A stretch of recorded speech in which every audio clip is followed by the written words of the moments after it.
नमस्कार, आप देख रहे हैं सुमन प्रकाश न्यूज। विशाल भंडारे के साथ श्रीमद् भागवत कथा का हुआ समापन। लीलावती मेमोरियल हॉस्पिटल एवं समस्त सैनी परिवार द्वारा कराई जा रही थी श्रीमद् भागवत कथा, जिसका विशाल भंडारे के साथ समापन हुआ। 10 मार्च से 16 मार्च तक 6 दिवसीय श्रीमद् भागवत कथा धर्म पार्थिक पूज्य श्री शैलेंद्र कृष्ण शास्त्री जी के मुखारविंद द्वारा किया धर्म का प्रचार।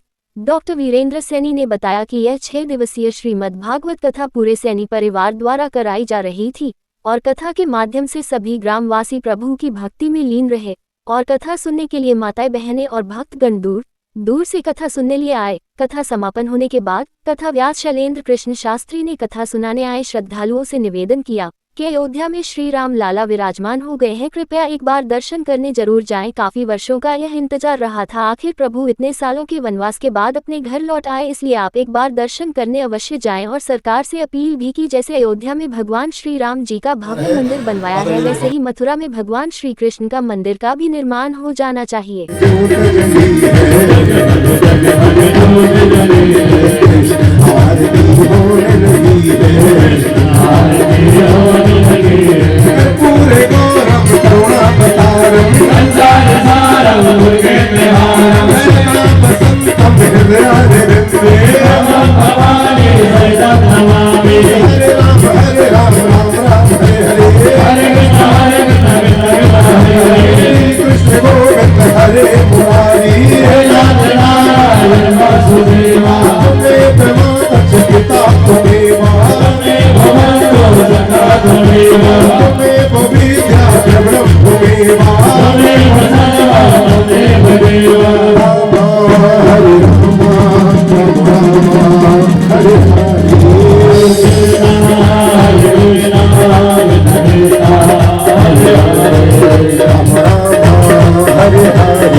जी, आपके मन में किस तरह विचारधारा आया कि कथा कराई जाए?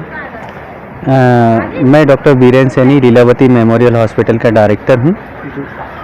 मेरे मन में काफ़ी दिनों से चल रहा था कि मैं भागवत कथा कराऊं।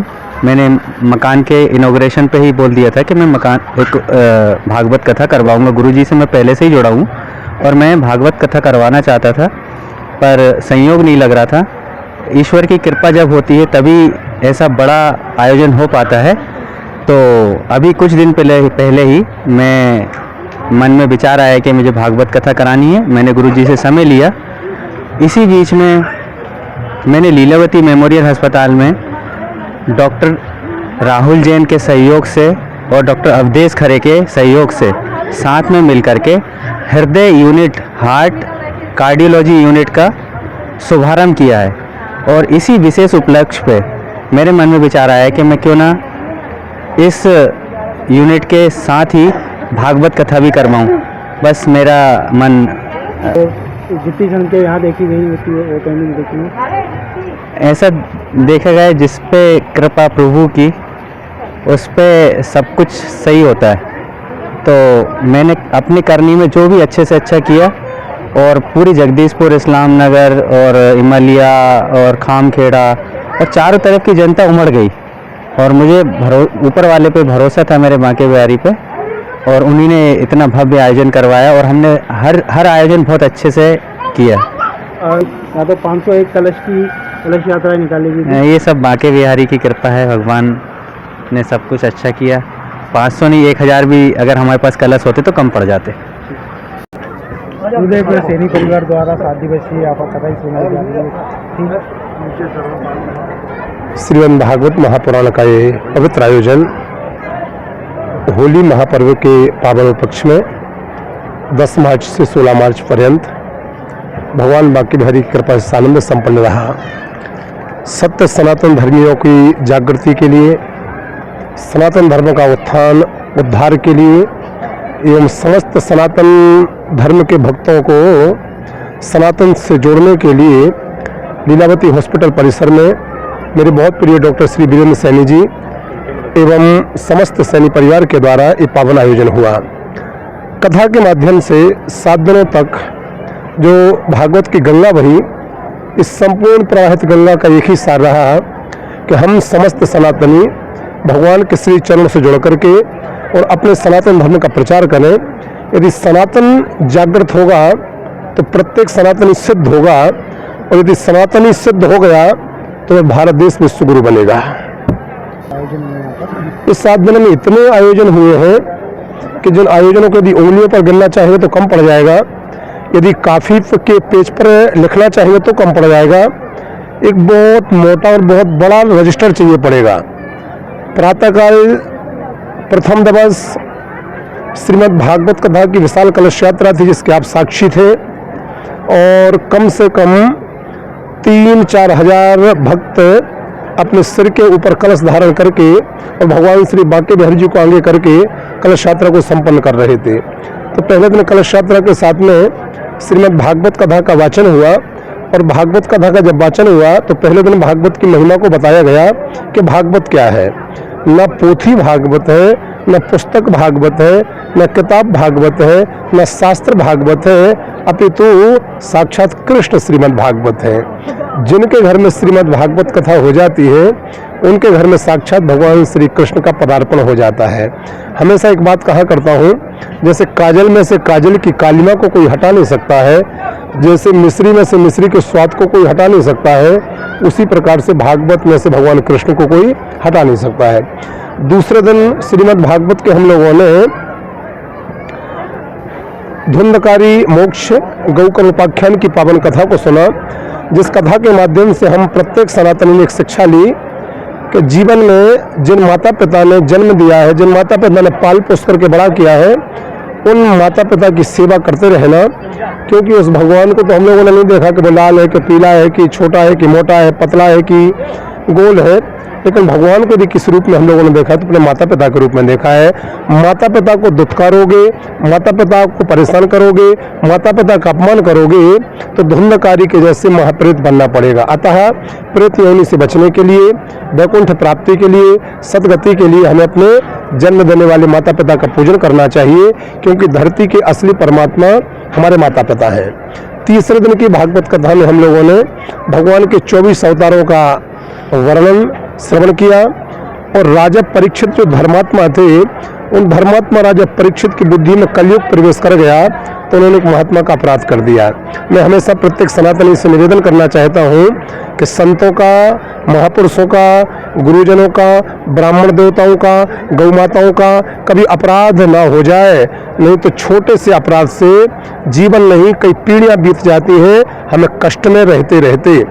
कथा के चौथे दिन आपको भी पता है, आप भी साक्षी थे, हम लोगों ने बहुत धूमधाम के साथ में नंदनंदन यशोदानंदन वृंदावन चंदन भगवान श्री बांके बिहारी का प्राकट्य दिवस मनाया, अति धूमधाम के साथ मनाया।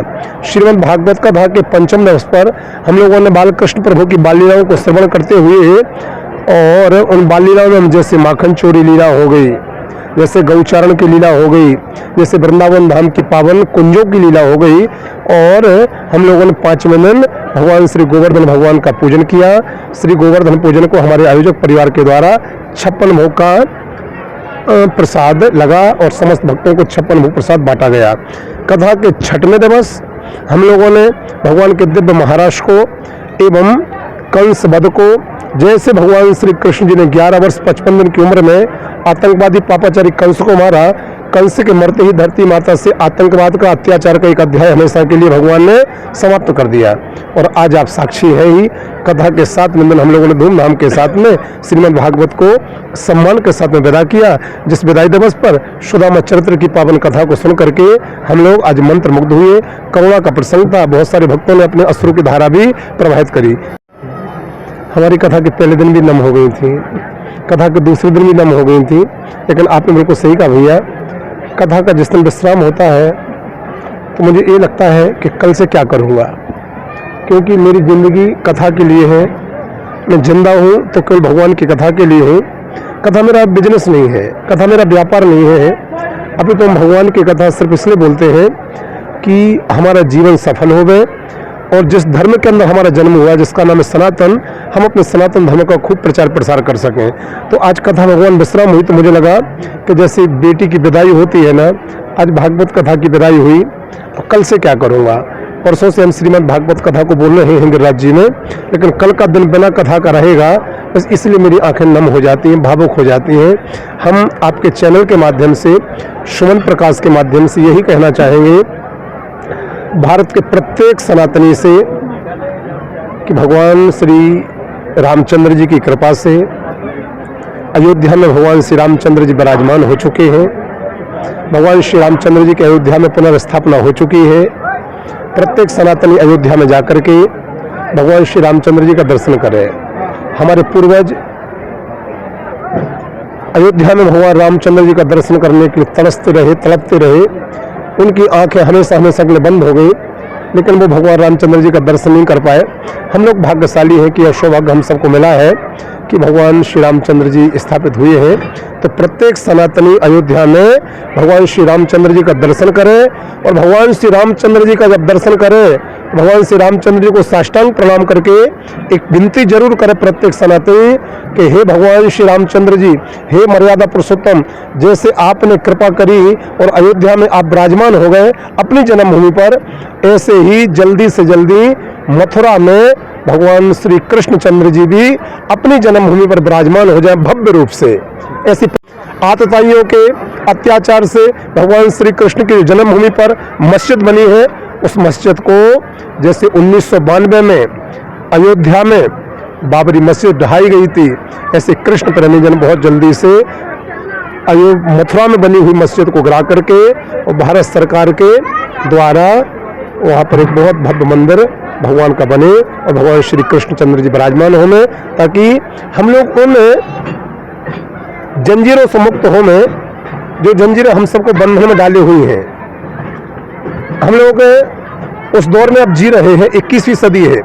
21वीं सदी भारत के युवाओं की सदी है। 21वीं सदी भारत के संतों की सदी है। 21वीं सदी भारत के कथावाचकों की सदी है। 21वीं सदी उन समस्त माताओं बहनों की सदी है जो सत्य सनातन धर्म के लिए जी रही हैं। अतः अब हम सब लोग उस बेड़ियों से मुक्त होना चाहते हैं जो बेड़ियां हमारे लिए परेशान या हमारे लिए कलंकित कर रही थी। तो हम सब उस मुगल साम्राज्य के आतंक से अब हट करके और सनातन धर्म के इस छत्र के नीचे जी रहे हैं और भगवान श्री कृष्ण जल्दी से विराजमान होने हम ऐसी प्रार्थना करते हैं। और प्रत्येक सनातनी से करबद्ध निवेदन करूंगा, जैसे देवकीनंदन ठाकुर जी महाराज मेरे बहुत प्रिय पूज्य देवकीनंदन ठाकुर जी, जैसे कि मथुरा में भगवान श्री रामचंद्र जी की जन्मभूमि के लिए बहुत विशाल आंदोलन नित्य ही कर रहे हैं, ऐसे संतों का हर सनातनी सहयोग करे और ऐसे संतों का मनोबल बढ़ावे, ऐसे संतों का साथ देवे।